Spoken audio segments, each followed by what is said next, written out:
Olá, colegas do Judiciário de Santa Catarina. Hoje estamos aqui com mais um Sinjusc Entrevista. Dessa vez com o economista Maurício Molinari e com a economista Tamara Anciema. Maurício, vamos começar por você. O assunto de hoje é a reforma da Previdência. Como essa reforma da Previdência, que já está sendo debatida desde o início do ano, vem agora no final do ano com nova força pelo governo contra os trabalhadores? Bom, essa reforma, é preciso dizer que ela se trata de uma maquiagem da mesma reforma do início do ano, com alguns atenuantes. O governo foi derrotado no início do ano, principalmente pela mobilização dos trabalhadores. A gente não pode esquecer a greve geral do dia 28 de abril, a grande marcha a Brasília, quase 200 mil pessoas em Brasília. Derrotamos a reforma da Previdência no formato que Temer queria implantar, que era, de fato, a supressão da Previdência, a destruição da Previdência Social, que é a principal política de consolidação do mínimo de bem-estar social no Brasil. Atende a quase 90 milhões de brasileiros a Previdência. Então, Temer recuou no primeiro momento e agora, no apagar das luzes, tenta empurrar goela abaixo da sociedade brasileira uma nova reforma da Previdência. Diz agora que está combatendo privilégios. O que é, na lógica de Michel Temer, combater privilégios? Atacar especificamente os servidores públicos, que é onde esse novo projeto da reforma da Previdência é mais cruel, é mais nefasto, é mais agressivo. E, por outro lado, não combate nenhum tipo de privilégio, porque, em primeiro lugar, a Previdência não é deficitária, a Previdência é superavitária, tanto que 30% dos recursos da Seguridade Social, que é da onde a Previdência é financiada, são destinados para pagamento da dívida pública e dos gastos financeiros do Estado brasileiro. Então, 30%, quase um terço da receita da Previdência é surrupiada pelo Estado, entregue na mão do capital financeiro. E, por outro lado, o próprio relatório da CPI, organizado pelo senador Paim, mostrou que as empresas brasileiras, principalmente as grandes empresas, devem 450 bilhões para a Previdência. Então, combater privilégios seria, primeiro, acabar com a desvinculação das receitas da União, que tira 30% dos recursos da Previdência, e cobrar a Previdência de quem não paga, que são os grandes empresários. Então, isso é combater privilégio, e não fazer isso com que o governo está fazendo agora, que é ampliar de 15 anos para 25 anos a idade mínima do servidor público para se aposentar, ampliar para 65 anos de 15 para 25 anos o tempo de contribuição mínimo e ampliar para 65 anos no caso dos homens e 62 anos no caso das mulheres a idade mínima de aposentadoria. Isso não é combater privilégio, isso é mentir para a população que está combatendo o privilégio, justamente para assegurar os privilégios que estão indo para o rentismo brasileiro. É isso, exatamente. Hoje em dia a gente vive essa política, né, Tamara, de que é uma política excessiva contra o serviço público, né? E por sua consequência também contra os servidores, né? Como que isso afeta de fato o serviço público? A gente vê a cada dia um retrocesso a mais. Bom, afeta diretamente o serviço público, em primeiro lugar, pensando também na realidade do servidor público. A gente sabe que no caso do judiciário, os trabalhadores eles têm passado por uma intensificação do trabalho muito elevada nos últimos anos, por isso adoecem muito, têm depressão, muitos inclusive chegam até a cometer suicídios, e com o aumento da idade para se aposentar e também o fato de que será necessário 40 anos de contribuição para poder receber o benefício integral, isso faz com que muitos servidores que já estão adoecidos permaneçam ainda mais tempo trabalhando. Isso afeta diretamente a qualidade do serviço público ofertado, porque impede que se tenha uma renovação do quadro funcional num período menor, e também atinge diretamente a qualidade do serviço público oferecido, porque a gente tem que entender que a reforma da Previdência é apenas a primeira medida que o governo está tomando no sentido de realizar contingenciamentos de gastos para cumprir a Emenda Constitucional 95. Vamos lembrar que a Emenda Constitucional 95 ela foi fixada no final do ano passado, por meio da aprovação no Senado brasileiro, e ela congela os gastos do Estado por um período de 10 anos, prorrogável por mais 10. Então, são 20 anos de austeridade contra o povo para beneficiar os setores rentísticos da economia que se apropriam do pagamento da dívida pública. Ao congelar os gastos, a gente tem que entender que qualquer aumento de receita não vai se converter para os serviços públicos, não vai servir para aumentar o quadro funcional, não vai servir para melhorar a qualidade das creches, dos hospitais, das escolas públicas, para qualificar os servidores, para valorizar os servidores, nada disso. O congelamento de gastos, na verdade, ele vem para piorar os serviços públicos, porque justamente é feito por governantes como o Temer, que não tem compromisso nenhum com a maioria da população, que não estão tomando medidas para melhorar a situação do atendimento público. E a reforma da Previdência é essa primeira medida. Ela vem para fragmentar a classe trabalhadora, tenta colocar os trabalhadores da iniciativa privada contra os trabalhadores do serviço público, o que é muito grave porque é uma narrativa falsa, porque todos os direitos que os servidores públicos têm, eles conquistaram através de lutas sindicais, lutas justas por direitos, e eles têm, na verdade, essas lutas têm muito a ensinar para os trabalhadores no Brasil que ainda estão sofrendo com perdas de direitos, como a reforma trabalhista.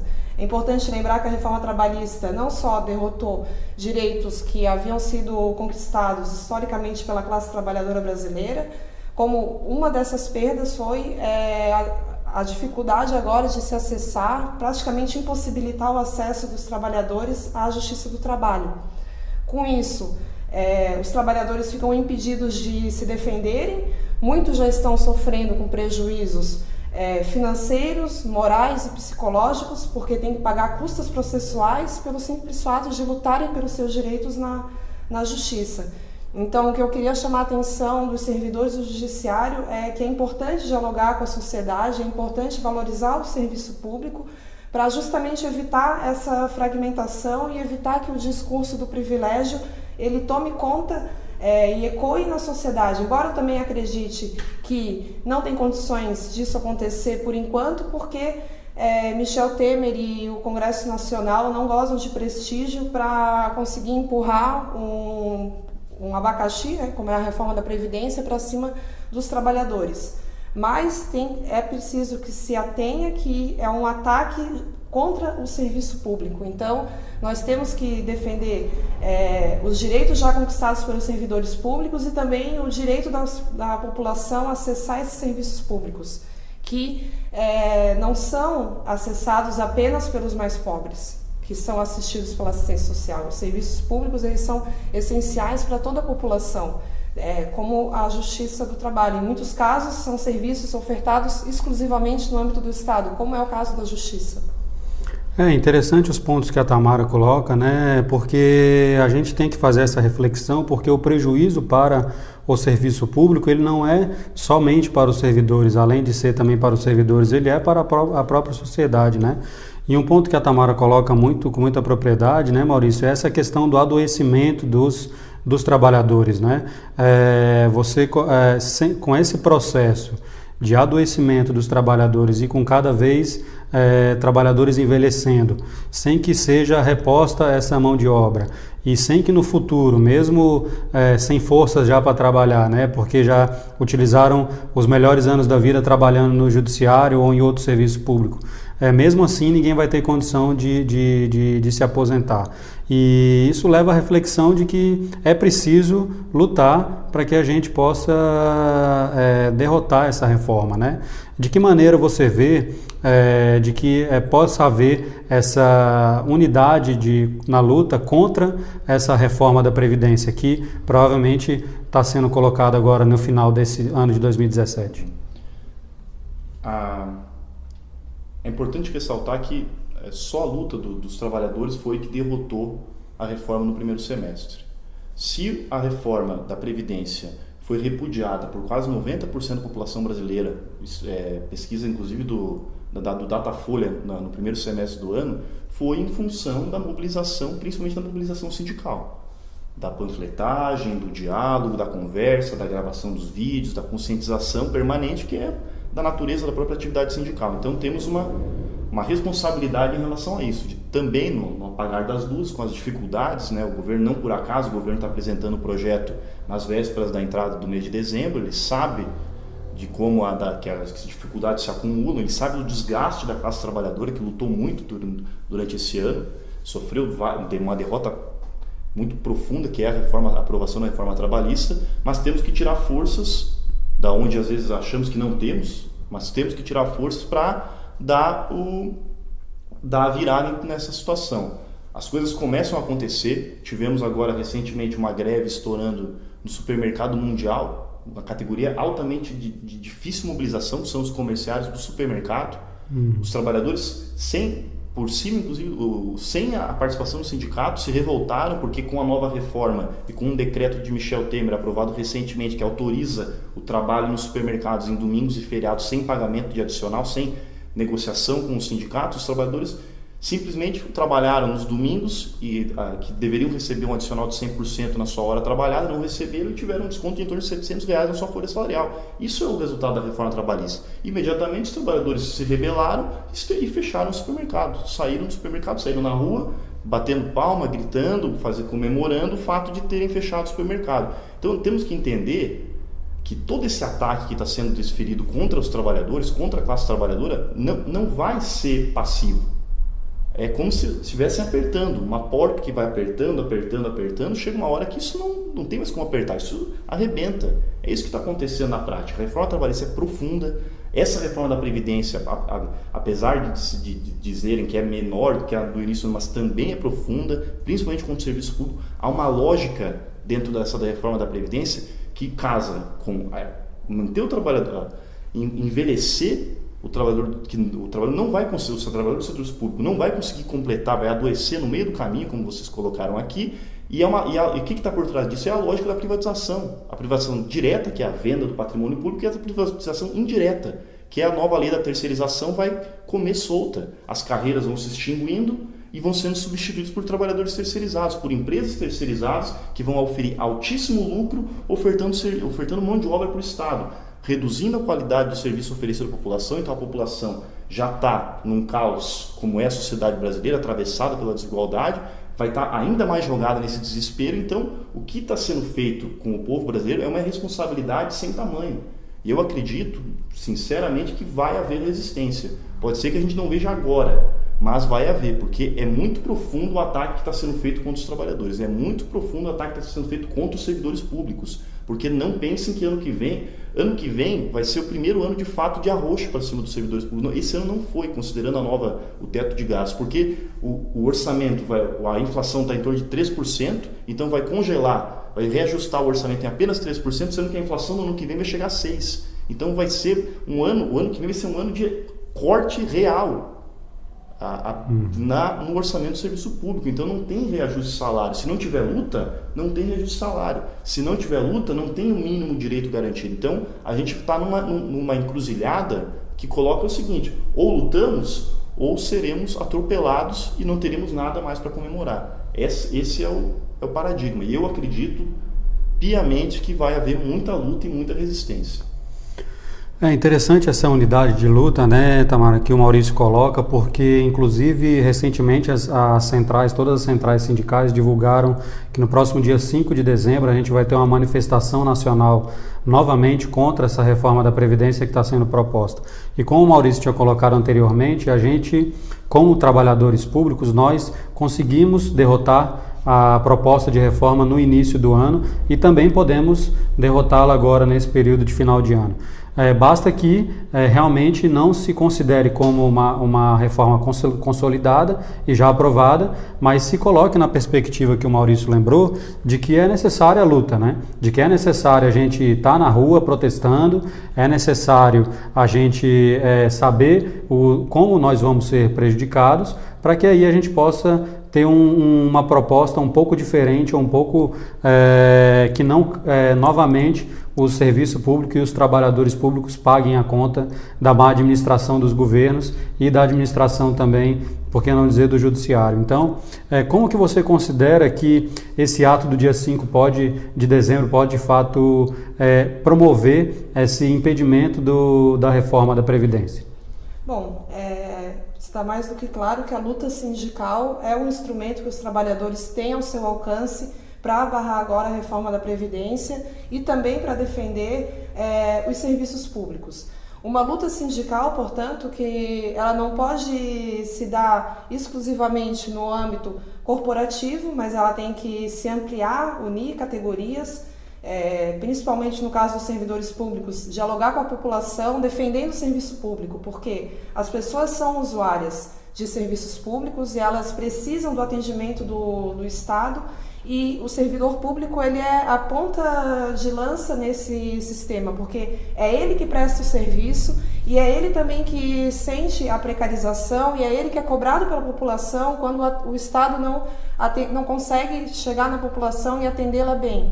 Então, acredito muito que a mobilização, a greve geral é um instrumento importante, mas eu também acredito no trabalho cotidiano que é feito através de uma luta sindical, porque a luta sindical hoje é um instrumento que os trabalhadores têm ao seu alcance, se mobilizando junto ao seu sindicato, se informando com a imprensa sindical do que está acontecendo, né? E os sindicatos eles têm cumprido essa função importantíssima de organizar a classe trabalhadora. Acredito que quanto maior for a organização, maior vai ser a potência da classe para conseguir impor o seu programa, que é radicalmente diferente, tende a ser radicalmente diferente do programa econômico que está sendo levado a cabo pelo governo federal, programa de congelamento de gastos. Passa por defender a soberania nacional, passa por valorizar o serviço público e também atingir toda a população assalariada. A gente pensar mais em termos de classe, porque saiu recentemente um relatório do Banco Mundial e ele coloca muito claramente qual vai ser a natureza do ajuste econômico. Isso a gente já tem que estar prestando atenção. A linha de corte deles da pobreza são 3 salários mínimos. Todos nós sabemos que é uma renda insuficiente para que as pessoas vivam dignamente, que é uma renda insuficiente para que a força de trabalho ela possa viver em condições normais, mas para essas agências imperialistas, 3 salários mínimos no Brasil já é um salário de rico. Isso tem que ser combatido, a classe trabalhadora tem que combater esse programa que está vindo de fora, requentado lá fora para vitimar toda a população brasileira, e eu acredito que somente com a organização da classe trabalhadora é que é possível impor uma resistência e também avanços para barrar essas iniciativas de governos que não têm compromisso com os serviços públicos e nem com quem trabalha. Exatamente como a Tamara coloca, né, Maurício, é interessante essa perspectiva solidária, né? Porque geralmente quando o circo pega fogo, cada um se preocupa com o seu sua própria questão financeira, né? Como que eu vou ficar ileso de todo esse contexto externo que está afetando a todos nós, né? E não é esse o sentido que a gente trabalha, né? Exatamente pelo sentido contrário, né? Não é hora da gente pensar somente na gente, mas principalmente ter a consciência de que todas essas regras gerais que estão sendo colocadas para serem modificadas na reforma da Previdência, mesmo nessa nova versão, elas prejudicam, sim, cada um de nós, tanto trabalhadores públicos como trabalhadores da iniciativa privada, né? E se nós não formos solidários entre todos nós, né, a tendência é realmente acontecer mais esse retrocesso, né? Como você acha que pode ser feito essa questão assim de ter as pessoas dos trabalhadores, né, os nossos colegas terem a consciência de que o momento de ser solidário e de se somar nessa luta contra a reforma? É importante a gente ter claro que o que está ocorrendo no Brasil é o maior ataque contra aqueles que vivem do salário, contra aqueles que trabalham, seja ganhando um salário mínimo, seja aqueles que estão no mercado informal, seja aqueles que estão no serviço público ganhando seus 5 mil reais. E o discurso mentiroso de Michel Temer ainda tem a coragem de dizer que isso é privilégio, né? Então, ela ataca, o projeto que está em curso ataca todos os trabalhadores, independentemente da sua natureza de inserção no mercado de trabalho. Ataca o trabalhador mais pobre, ataca aquele trabalhador que se sente aristocracia, também é atacado. Ou aquele filho da classe média que estuda para concurso público acha que num processo de congelamento de gastos de 20 anos vai continuar havendo concursos públicos para absorver toda essa massa de classe média formada nas universidades, e vai para onde agora? Não tem mais para onde ir. ou a massa de trabalhadores que vai ser precarizado com o trabalho intermitente, com a pejotização, com a redução do salário, com o aumento da jornada, com as piores condições de trabalho? Para onde vai essa população? O movimento sindical pode fazer duas escolhas nesse contexto, que é um contexto de crise profunda. Pode fazer uma escolha que é se fechar e defender a sua categoria como se fosse a tábua de salvação, que eu acredito que é uma escolha suicida, porque não tem como isso não encorpa a luta, isso não amplia a luta, isso não amplia as forças para resistir, porque o lado de lá vem em bloco e o nosso lado só vai poder dar uma resposta coesa, articulada e firme se também atuar em bloco. Então, essa saída de se fechar na sua categoria, trabalhadores no comércio se fecham na sua categoria, trabalhadores da indústria na sua, servidores públicos fragmentados em cada um na sua categoria, não tem chance alguma de vencer o ataque do outro lado, porque o ataque do outro lado está muito claramente orientado para defender 1% da população que concentra mais da metade da riqueza do país. É isso que está sendo defendido por esse projeto, tanto que ele congela por 20 anos o orçamento público, justamente para sustentar o pagamento intocável do quase 50% do orçamento público que está indo para juros, amortização e refinanciamento da dívida pública, que é de propriedade desse 1% da população. Então, o projeto defende isso. E tem a outra saída que o movimento sindical, os trabalhadores podem dar, que é uma saída de ampliar suas organizações. É uma saída expansiva, uma saída para frente, uma saída de caráter profundamente radical. Por quê? Ampliar a luta, se articular, categorias diferentes se articulando, movimento sindical se articulando com o movimento social, movimento pela moradia, movimento pela melhoria dos transportes, movimento pelas questões, movimento pelos aqueles que lutam pelo ambientalismo, defesa das florestas. Como é possível defender as florestas se o projeto de Temer é entregar o subsolo brasileiro, as riquezas do subsolo brasileiro para o capital internacional? O subsolo está na Amazônia. Então não há mais possibilidade de lutar isolado, porque o outro lado vem em bloco, o outro lado ataca todas as esferas, todos os pontos da vida cotidiana da população. Todos os pontos estão afetados. Não há ninguém que possa dizer eu estou assegurado, eu estou tranquilo. Aquele que dizer logo vai ser atacado pela própria realidade. A realidade vai colocar isso. Então a gente vai ter que dar essa saída para frente, essa saída progressiva, de ampliar a organização dos trabalhadores. Se fizermos isso, a gente tem chance de vencer esse processo, porque essa luta que se iniciou recentemente no Brasil não é uma luta para 1 ano, para 2 anos, para 3 anos. É uma luta de uma década, porque o que se colocou em curso agora é uma mudança profunda em todo o ordenamento jurídico do Estado brasileiro, que abre o espaço para uma profunda reestruturação produtiva. Por quê? Porque tem um conjunto de tecnologias que vem por aí, um modelo Uber de contratação da força de trabalho, que vai ser jogado para frente agora. Então vai começar a precarizar tudo. É o trabalhador do setor público que vai ser substituído por um aplicativo, que vai ser um trabalhador do setor público na saúde que vai ter o atendimento remoto. O cara vai lá, eu preciso de um atendimento porque eu estou com dor no peito, vai botar no aplicativo e o médico que estiver mais próximo vai atender esse sujeito. É isso que está vindo em curso. Essa reestruturação produtiva profunda das relações de trabalho que precisava, do ponto de vista do capital, de uma abertura de trecho. E essa abertura foi dada pelo esse profundo reordenamento do Estado, que abrange reforma trabalhista, reforma da Previdência, congelamento de gastos, ampliação das privatizações, abertura da exploração do subsolo, abertura da venda de terras para capital estrangeiro. É um conjunto de mudanças. Não tem ninguém que possa ficar tranquilo nessa situação. Então é isso que a gente precisa ter claro. É uma luta de uma década, no mínimo, que vem por aí. Vai ter muita mudança. Ninguém acha que na sua posição, agarrado na sua cadeira, vai ficar tudo tranquilo, que não vai, porque o que vem por aí é muito profundo e as mudanças vão ser constantes e permanentes. Então temos que ter essa clareza e dar essa saída de luta expansiva, organizativa, consciente, consequente e firme para enfrentar esse outro lado que vem por aí.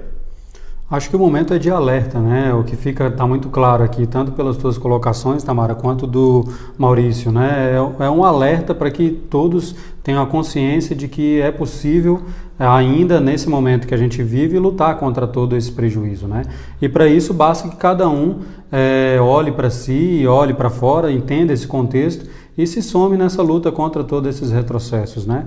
e não é um retrocesso isolado, né, como muito bem colocou o Maurício, né? Não é somente com relação às mulheres, não é somente com relação aos homens, não é somente os jovens, né? Como é uma questão econômica, ela é muito abrangente e abrange a todos, né? Então, ainda mais nesse contexto de congelamento de investimentos, né? Tanto em saúde e educação, quanto no próprio salário das pessoas, né? Então, como que você acha que a gente poderia, de fato, não só se somar nessa luta, mas entender esse processo que está acontecendo, que de ponto de vista econômico, que um ponto de vista que não exclui ninguém. Ele afeta desde o mais pobre, né, até a classe média, desde o trabalhador público até o trabalhador privado, né? Bom, eu acredito que o que une todo mundo é o acesso ao serviço público, porque a classe trabalhadora agora sofreu essa derrota que foi a reforma trabalhista, e isso vai reduzir os salários. A gente já vê os anúncios de ofertas de emprego de salário por hora. A política econômica não tem dado resultado em expandir o número de vagas de emprego. O Brasil ainda tem cerca de 15 milhões de desempregados. Então, cada vez mais pessoas vão precisar de serviços públicos, vão estar em situação de vulnerabilidade econômica. As pessoas que têm filhos já vão ter que, muitas vão ter que tirar os seus filhos de escolas particulares, vão passar a usar a escola pública. Essa escola pública ela vai estar em piores condições, vai ter um professor lá na frente que vai estar também sendo precarizado com a sua situação vulnerável. O Estado não vai conseguir repor os seus quadros funcionais. Então, a luta em cima do serviço público, ela consegue fazer um diálogo com a população. É onde o sindicato ele consegue assumir um certo protagonismo de organização dos seus trabalhadores, da sua base, mas não só isso. Como o Maurício falou, ele consegue expandir o seu diálogo para toda a sociedade, porque é no espaço da escola onde a comunidade ela se encontra, é dentro de um hospital também, que as pessoas ficam horas e horas numa fila sem muitas vezes conseguirem serem atendidas, vão ter pessoas ali. Então tem que abranger também pessoas desempregadas, né? Como falei, tem cerca de 15 milhões de desempregados. Quem que está organizando os desempregados? São questionamentos que a gente tem que se fazer. E pensar na organização em formas criativas de se organizar também, se articulando com outras categorias, como o Maurício falou, se articulando com outros movimentos sociais, mas também pensando um pouco o que está lá do lado de fora, o que a sociedade está passando, porque é um processo já de longo prazo de sucateamento dos serviços públicos. Não é à toa que tantas pessoas, aquelas que podem pagar, têm planos de saúde para evitar o atendimento no SUS. O SUS, que é um sistema único de saúde, que ele é revolucionário na sua concepção, porque ele abrange toda a população, mas é um sistema que vem sendo sucateado há muitos anos. A demanda cai pelo SUS por setores que têm maior condição de interlocução na sociedade. Isso também enfraquece a luta pelo SUS. Da mesma maneira também a luta pela escola pública, a luta pela universidade pública, tudo isso consegue atingir uma gama muito maior de pessoas e, portanto, consegue organizar a luta. Então eu acredito muito na organização da classe trabalhadora, não só em prol de salários, defendo que se defenda salários, defendo que continue se defendendo os direitos que foram conquistados, mas é necessário ir para além disso. E para ir além disso é preciso entender o que está se passando lá fora. Entender que o serviço público ele chega nas pessoas muitas vezes já ruim. E todo mundo quer fugir do serviço público, todo mundo quer ganhar um bom salário para poder pagar uma escola para os seus filhos, para poder pagar um plano de saúde. E isso afeta o atendimento, né, do serviço público, porque aí só os mais miseráveis continuam se atendendo. Isso é muito grave. Então, pensar que a população ela sente falta da presença desse Estado, esse Estado que atende à saúde, atende à educação, que também atende, no caso do judiciário, nos termos da justiça, que também está sendo prejudicada agora com a reforma trabalhista. Os trabalhadores eles terão praticamente seu acesso eliminado na Justiça do Trabalho, porque se eles perdem a causa, eles têm que pagar as custas processuais. Então, os servidores eles têm condição de fazer essa interlocução organizados pelo seu sindicato, que organiza os debates, organiza programas informativos como esse, que o Sinjus está fazendo agora. Então, eu acredito que os servidores eles têm uma real condição objetiva de serem uma vanguarda nessa luta. Já são categorias também que já estão acostumadas a lutar, que têm direitos porque lutaram por eles, lutaram e conquistaram democraticamente seus direitos, e agora defender os seus direitos é também defender o acesso à população a serviços públicos de qualidade. Maurício, é um contexto complicado, né? Qual é o teu, de forma bem sucinta, qual seria o teu recado para o nosso colega trabalhador do Judiciário nesse momento? O recado é que as pessoas precisam se organizar. Não há mais como, da maneira como foi vendido, de que sozinho eu posso vencer, o self-made man, essa ideologia norte-americana que a gente importa de Hollywood, né? Essa avalanche cultural aí que vem contra a gente, né, de imperialismo cultural contra a gente, não há mais como vencer sozinho. Aliás, esse conceito de vitória também é bem questionável. Só podemos combater o que está vindo aí e manter o mínimo de dignidade nas nossas vidas se nos organizarmos. E o sindicato continua sendo um instrumento fundamental de organização da classe trabalhadora. É fundamental. É onde as pessoas se aglutinam, é onde se produz informação, é onde se produz um horizonte, um caminho. Então que quem estiver assistindo esse programa se organize no seu local de trabalho, ou se organize no seu sindicato, se organize nos seus locais de moradia, e se organizando de maneira coletiva, expansiva, articulando todo esse vigor que há na sociedade brasileira, que é um povo muito rico, muito criativo, a gente tem toda a condição de dar a volta por cima e transcender na base do que há de mais sofrido, né, desse ataque que vem contra a gente com muita alegria, com muita disposição, né, e dar a volta por cima e combater o que vem aí. Se organizem, se articulem e busquem o sindicato, porque o sindicato é fundamental nesse processo que está apenas iniciando. Muito obrigado, Maurício. Obrigado. Tamara, qual seria o recado principal para o nosso colega que você tenha dado, trabalhador do Judiciário? Concordo com o Maurício que os trabalhadores devem se organizar por meio do seu sindicato, não só isso, e se engajar em lutas, né? Se engajar em lutas que estão pipocando na sociedade e também ter a solidariedade de classe para com o outro.